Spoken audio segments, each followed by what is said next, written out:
Hello, today in this short video I will show you what is the Clickbank Marketplace.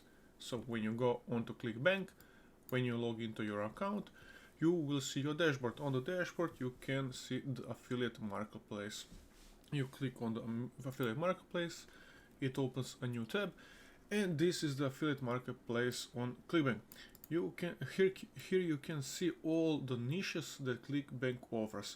On the niches, for example, like health and fitness, if you click on it, you can see all the products, all the jobs, or anything else that Clickbank is giving you that you can promote.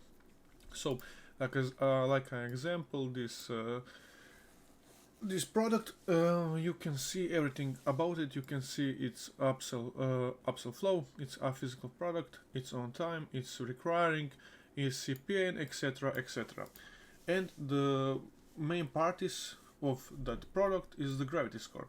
The gravity score is a score that shows the gravity of people that are buying it from promoters. And the average conversation is $140 for this product, and that is the conversation. If you promote the product, you will get the conversation if somebody buys that product. Also, you can see the affiliate page of every product or job that you are interested in and can see more about it. So, if you want to know how to find the right niche or the right product, you can check the videos down below on our YouTube. And thank you guys for watching, and see you in the next one.